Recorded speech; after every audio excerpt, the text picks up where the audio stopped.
Assalamualaikum warahmatullahi wabarakatuh. Perkenalkan, nama saya Lu'lu'ul Mahmudah, NIM 23010190066, kelas PAIJ. Langsung saja saya akan menjelaskan tentang sejarah pendidikan Islam di Indonesia. Pada abad 7 Masehi adalah sejarah masuknya Islam di Indonesia. Yang pertama, teori Mekah. Masuknya Islam di Indonesia pada abad ke-7 Masehi, tokoh yang memperkenalkan adalah Haji Abdul Karim Amrullah atau Hamka pada tahun 1958. Dua, teori Gujarat. Proses kedatangan Islam ke Indonesia berasal dari Gujarat pada abad 7 Masehi atau abad ke-13 Masehi. Tokoh yang memperkenalkannya adalah G. Pitznapel dari Universitas Leiden pada abad 19 Masehi, yaitu tidak langsung dari Arab tetapi perdagangan Gujarat yang telah memeluk Islam dan ke Indonesia. 3. Teori Persia. Proses kedatangan Islam ke Indonesia berasal dari daerah Persia atau Parsi, Iran. Tokoh yang memperkenalkannya adalah Husain Diningrat, sejarawan berasal Banten, yaitu adanya persamaan budaya tradisi Asyura. 4. Teori Cina, yaitu orang asing yang pertama kali datang ke Indonesia pada abad 7 Masehi, yaitu Khalifah Utsman mengirim delegasi ke Cina mengenai ajaran Islam. Jalur masuknya Islam di Indonesia melalui 4 saluran. Yang pertama, saluran perdagangan. Kedua, saluran perkawinan. 3, saluran tasawuf. 4, saluran pendidikan. Selanjutnya, abad 9 Masehi adalah Kerajaan Sumatera. Pertama, Kerajaan Perlak merupakan kerajaan Islam pertama di Nusantara. Rajanya adalah Sayyid Abdul Aziz dengan gelar Sultan Alauddin Sayyid Maulana Abdul Aziz Syah. 2. Kerajaan Pasai berdiri pada abad ke-10 Masehi. Rajanya adalah Malik As-Saleh pada tahun 650 sampai 688 Hijriah. 3. Kerajaan Aceh diproklamasikan pada tanggal 12 Dzulqa'dah 916 Hijriah. Rajanya adalah Sultan Abidin Syamsu Syah dengan gelar Sultan Alauddin Ali Mughayat Syah pada 1507 sampai 1522. 4. Kerajaan Siak. Islam diperkirakan masuk pada abad ke-12. Ini dapat dilihat pada peninggalan kuburan tahun 1128 Masehi yang bercorak Islam, yaitu kuburan Nizhamuddin Al-Kamil, seorang laksamana dari Daulah Fatimiyah. 5. Kerajaan Minangkabau atau Sumatera Barat berdiri pada tahun 1500 Masehi. Agama Islam telah masuk ke Minangkabau sebelum tahun 1500. 6. Kerajaan Sriwijaya atau Sumatera Selatan berdiri pada abad 7. Dalam buku sejarah Cina disebutkan bahwa dinasti Tang menceritakan tentang utusan Tej atau sebutan untuk orang Arab ke Kalingga pada tahun 674 Masehi. Sistem yang digunakan adalah sistem halakoh. Selanjutnya, abad 14 Masehi, kerajaan Islam di Maluku. Pertama, Kerajaan Ternate berdiri pada abad 14 Masehi. Raja Islam pertama adalah Zainal Abidin melalui jalur perdagangan yang membawa Datuk Ribandung dan Datuk Sulaiman. 2. Kerajaan Tidore berdiri pada abad 15. Raja Islam pertama adalah Sultan Salahuddin melalui jalur perdagangan. 3. Kerajaan Tanah Hitu berdiri pada abad 16 Masehi. Raja Islam pertama adalah Imam Rijali melalui jalur perdagangan. Selanjutnya, abad 15 Masehi, Kerajaan Jawa Islam untuk pertama kali masuk di Jawa pada abad 14 Masehi, dibawa oleh Maulana Malik Ibrahim dengan keponakannya bernama Mahdun Ishaq yang menetap di Gresik. Beliau adalah orang Arab dan pernah tinggal di Gujarat. Pada zaman itu yang berkuasa adalah Kerajaan Majapahit. Islam yang menyebarkan di Jawa adalah Wali Songo, yaitu Maulana Malik Ibrahim, Sunan Ampel, Sunan Bonang, Sunan Derajat, Sunan Giri, Sunan Kudus, Sunan Muria, Sunan Kalijaga, Sunan Gunung Jati. Sistem yang digunakan adalah menggunakan seni, budaya, dan permainan sehingga mudah diterima oleh masyarakat. Selanjutnya, abad 15 dan 16 Masehi. Kerajaan Islam di Kalimantan, masuknya dari arah utara, timur, selatan. 1. Kerajaan Banjar, berdiri pada tahun 1526 Masehi. Pendirinya adalah Pangeran Samudra atau Suryanullah melalui jalur politik. 2. Kerajaan Kutai, berdiri pada tahun 1575 Masehi. Raja Islam adalah Raja Mahkota melalui jalur perdagangan. Kerajaan Islam di Sulawesi. 1. Kerajaan Luwu, berdiri pada abad 15. Kerajaan Islam pertama adalah Datuk Patimare melalui jalur pendidikan, perdagangan, dan politik. 2. Kerajaan Guatalo, berdiri pada abad 16 Masehi. Raja pertama adalah Alauddin melalui jalur pendidikan, politik, dan hubungan sosial. 3. Kerajaan Sopeng adalah berdiri pada abad 16 Masehi melalui jalur perdagangan. 4. Kerajaan Wajo adalah berdiri pada abad 16. Raja Islam pertama adalah La Sengkuru melalui jalur pendidikan, politik, dan hubungan sosial.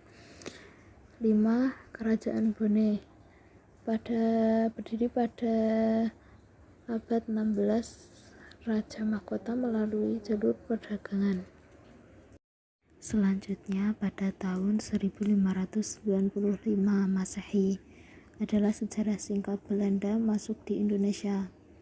Belanda masuk di Indonesia pada tahun 1595 Masehi menuju abad 16 Masehi, menjajah selama 350 tahun, yang dipimpin oleh Cornelis de Houtman, bertujuan dengan 3G, yaitu Gold, Glory, dan Gospel. Tempat yang pertama didatangi adalah Banten. Kebijakan Belanda. Yang pertama, diskriminasi. 2. Bertujuan membentuk elit sosial Belanda. 3. Pengawasan untuk pembatasan dalam pendidikan Islam. 4. Dasar pendidikan bersumber dari pengetahuan dan kebudayaan Barat. Kebijakan pendidikan pada zaman Belanda.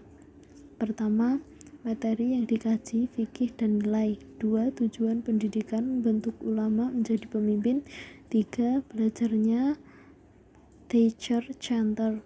4. Metode sebagian menggunakan halaqah. 5.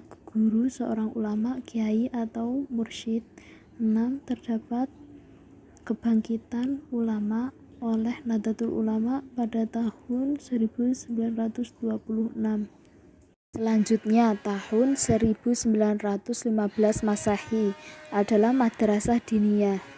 Madrasah Diniyah adalah suatu lembaga pendidikan non-formal yang mengajarkan tentang nilai-nilai keislaman. Madrasah Diniyah didirikan oleh Zainuddin Labai el-Junusi dan Rahmah el-Junusi, bertujuan untuk mengalihkan fokus kegiatan anak untuk mendalami agama. Berdiri pada tahun 1915 di Sumatera Barat.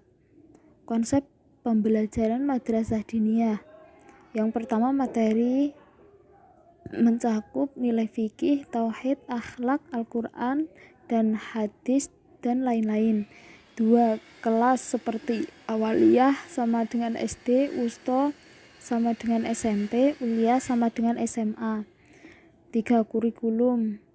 Pertama, akomodatif sama dengan penyesuaian. 2. Fleksibel sama dengan tidak kaku. 4. Dasar madrasah diniyah ada pada pasal 31 ayat 3. Selanjutnya, pada tahun 1942 Masehi, sejarah kedatangan Jepang di Indonesia. Pada tanggal 11 Januari, pemerintah Hindia Belanda mengalami pemerosotan karena Indonesia mulai bergerak aktif melawan Belanda. Jepang dengan tujuan meminta dukungan dalam Perang Dunia Kedua, yaitu pertama, bagaimana Indonesia bisa sebagai alat Jepang untuk mengalahkan. 2. Sumber pangan, yaitu sumber pangan Indonesia dibawa ke Jepang seperti minyak dieksploitasi. Tempat yang pertama kali yaitu Tarakan, Kalimantan Utara. Kebijakan Jepang dalam bidang pendidikan, yaitu pertama, mendirikan kantor urusan agama baik tingkat provinsi maupun nasional. 2. Mendirikan Majelis Islam ala Indonesia atau MIAI. 3. Mendirikan BPUPKI dan PPKI. 4. Mendirikan bidang militer. 5. Pendidikan yang demokratis, egaliter, dan adil. Kondisi pendidikan Islam pada masa Jepang. Pertama, pendidikan Islam dapat bergerak leluasa. 2. Sistem pendidikan yang diterapkan sama dengan masa penjajah Belanda. Selanjutnya, pada tahun 1945 sampai 1965 Masehi adalah sejarah pendidikan pada masa Orde Lama. Pengertian Orde Lama secara bahasa adalah orde berarti masa atau zaman, dan tema berarti lampau. Jadi Orde Lama adalah masa lampau. Secara istilah, masa pemerintahan yang dipimpin oleh Presiden I.R. Soekarno dan Wakil Presiden Mohatta dari tahun 1945 sampai 1956. Keadaan Indonesia masa Orde Lama. 1. Struktur kenegaraan masih dibangun. 2. Belanda ingin merebut NKRI. 3. Konflik ideologi. 4. Sudah mulai membentuk struktur pemerintahan negara. Keadaan pendidikan Islam masa Orde Lama. 1. Berdirinya Departemen Agama. 2. Berdirinya Lembaga Pendidikan Islam yang bersifat formal. 3. Pendidikan agama Islam masuk ke dalam pendidikan formal dengan dikeluarkannya Undang-Undang Nomor 12 Tahun 1950. 4. Pendidikan agama Islam dalam sekolah negeri belum diwajibkan. 5. Adanya dikotomi ilmu. 6. Adanya anggaran untuk kemajuan lembaga pendidikan Islam. Selanjutnya, pada tahun 1966 sampai 1998 Masehi adalah masa Orde Baru. Masa Orde Baru kepemimpinan yang dipimpin oleh Presiden Soekarno dari tahun 1966 sampai 1998 Masehi. Orde Baru diartikan suatu masa yang menggambarkan untuk mengembalikan negara Republik Indonesia pada Undang-Undang Dasar 1945 dan Pancasila.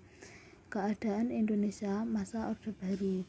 1. Kebijakan diarahkan untuk pembangunan ekonomi. 2. Penyederhanaan partai politik menjadi 3 partai. 3. Sentralisasi dan monopoli dalam bidang. 4. Politik, ekonomi, dan militer dikuasai oleh Orde Baru. 5. Adanya P4 sebagai hasil tafsir tunggal Orde Baru terhadap Pancasila. 6. Kebebasan pers dibatasi. 7. Larangan demokrasi. Keadaan pendidikan Islam masa Orde Baru. 1. Pendidikan Islam masuk dalam Sisdiknas. 2. Pembaruan madrasah dan pesantren. 3. Pemberdayaan pendidikan Islam non-formal. 4. Peningkatan suasana politik, sosial, agama. Selanjutnya, pada tahun 1999 sampai sekarang adalah pendidikan Islam pada era reformasi. Pengertian reformasi secara bahasa, reformasi adalah perbaikan, pembaruan, memperbaiki dan kembali menata. Secara istilah, merubah sosial budaya pada masyarakat bisa saat ini atau masa depan atau suatu perubahan kehidupan lama dengan kehidupan baru yang secara hukum menuju ke arah yang lebih baik. Kebijakan politik era reformasi: 1. Menumbuhkan demokrasi politik, ekonomi, pendidikan, dan hukum. 2. Otonomi daerah. 3. Mengembalikan peran ABRI sebagai alat negara. 4. Menghilangkan korupsi dengan membentuk KPK dan pengadilan tipikor. 5. Membebaskan PNS dari politik. 6. Menciptakan suasana aman, tertib, adil, dan sejahtera. Keadaan pendidikan Islam era reformasi: 1. Lembaga pendidikan Islam non-formal masuk Sisdiknas. 2. Peningkatan anggaran pendidikan Islam. 3. Wajib belajar 9 tahun. 4. Mendapat standarisasi pendidikan Islam. 5. Sertifikasi guru dan dosen. 6. Penerapan total quality management. 7. Ijazah dari sekolah Islam setara dengan sekolah umum.